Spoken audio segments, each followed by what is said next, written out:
अस्सलाम वालेकुम वरहमतुल्लाहि वबरकातुहू। मिलाद शरीफ मनाना बहुत ही फजल और बहुत ही करम की बात है। जो लोग मनाते हैं उन पर अल्लाह का ख़ास करम होता है। लेकिन यहाँ पर एक दो बातें ऐसी हैं जो मैं करना ज़रूर चाहूँगा, ताकि हमें भी पता चले कि हमारी आने वाली जो जनरेशन है वो जिस डायरेक्शन में जा रही है, क्या वो डायरेक्शन ठीक है। डिसीजन आपने लेना है, फैसला आपने करना है कि कौन सा वे सही है और कौन सा वे गलत है। जो ठीक होगा आप उसे अडॉप्ट करें। पहले नंबर पर तो ये है कि मिलाद शरीफ जब लोग मनाते हैं, सारे नहीं लेकिन उनमें अक्सरियत ऐसे लोगों की देखी गई है कि जब वो अपनी गलियों को, बाज़ारों को सजा रहे होते हैं तो लाइटिंग लगा रहे होते हैं, उस लाइटिंग की जो तारे हैं वो डायरेक्ट वापडा के साथ लगा रहे होते हैं, जो कि चोरी है। और अगर ऐसे लोगों को कहा जाए कि मेरे भाई आप ये क्या कर रहे हो, आपको पता कि आगे से वो क्या आर्गुमेंट देते हैं? कहते हैं जनाब आपको नहीं पता कि वापडा वाले जो मुलाजिम होते हैं उनको कितने यूनिट माफ हैं, हमारे जो वुज़रा हैं उनको कितने यूनिट माफ हैं, तो हम आका के गुलाम हैं, हमें भी तो ये यूनिट माफ होने चाहिए। हम कौन सा अपनी पर्सनल जनाब लाइटिंग लगा रहे हैं, आका करीम की मिलाद की खुशी में कर रहे हैं, तो लिहाजा हमें भी इतने यूनिट माफ होने चाहिए, ये हमारा हक है।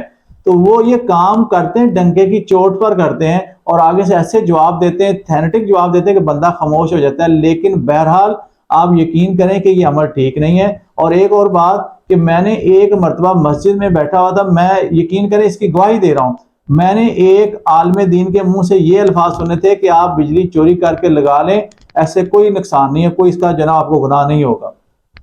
देखें जब हमें इस तरह की बातें समझाई जाएंगी तो हमारी जो जनरेशन है वो किस डायरेक्शन में चली जाएगी। और दूसरा इसमें कबाहत ये है कि जब बाजार वगैरह सजा लिए जाते हैं तो आपने देखा होगा कि उन बाजारों के अंदर रात के वक्त फिर नौजवान, मर्द, औरतें वो सारी इकट्ठी उसी बाजार में फेरी होती हैं। तो ये औरतों का, गैर महरमों का एक जगह पे इकट्ठे हो जाना, हल्लड़बाजी करना और बेपर्दगी, ये सारा कुछ क्या है? क्या ये मिलाद का हिस्सा है?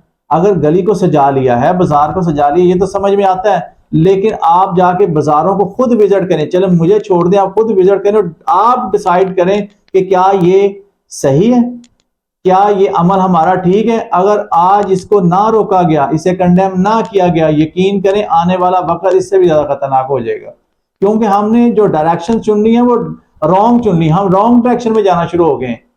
तो इसलिए इस चीज से बचें। और तीसरी बात वो ये है कि गलियों में अक्सर या मेन शाहराहों पर भी ना पहाड़ियां वगैरह बना लेते हैं बच्चे, उसमें आजकल नौजवान भी शामिल हैं। चले यहाँ तक तो समझ आ गई भी शौक में कुछ चीजें उन्होंने क्रिएट की है, लेकिन जो खतरनाक बात है वो ये है कि उन पहाड़ियों पर इंडियन गाने लगाए जा रहे हैं, डांसेस किए जा रहे हैं। ये मैं सुनी हुई बात नहीं आपको बता रहा, ये बात मैंने लास्ट ईयर अपनी आंखों से खुद देखी और कानों से सुनी, यानी मैं इसका गवाह हूं कि ऐसा हो रहा था। और मैं तोबा तोबा करके अपने घर तक पहुंचा, मैं कहीं गया हुआ था किसी रिलेटिव की तरफ, तो वापसी के ऊपर मेरी फैमिली मेरे साथ थी। तो जब हमने देखा तो यकीन करें कि दिल खून के आंसू होया कि यार ये मिलाद मनाया जा रहा है। मिलाद मनाने का जो सबसे बेस्ट तरीका है ना वो ये है कि आप नबी पाक सल्लल्लाहु अलैहि वसल्लम के वलादत के दिन जो सुन्नत पूरी करनी है तो रोजा रखें, जो आका करीम भी रखते थे रोजा, तो रोजा रखें, उस दिन नवाफल अदा करें, कुरान पाक पढ़ें और जिक्र अज़कार करें, घर में करें, किसी महफिल के अंदर करें। मिलाद शरीफ इसका नाम है। ये नहीं कि हुल्लड़बाजी की जाए, गली बाजारों में निकल जाए, महरम और गैर महरम इकट्ठे फिरने शुरू हो जाएं और इस तरीके से बेपर्दगी होना शुरू हो जाए। तो खुदारा इस चीज को रोकें। अल्लाह ताला से दुआ करें कि अल्लाह ताला हमें दीन का सही इल्म सीखने और उस पर अमल करने की तौफीक अता फरमाए। आमीन या रब्बिल आलमीन। अस्सलामु अलैकुम व रहमतुल्लाहि व बरकातुहू।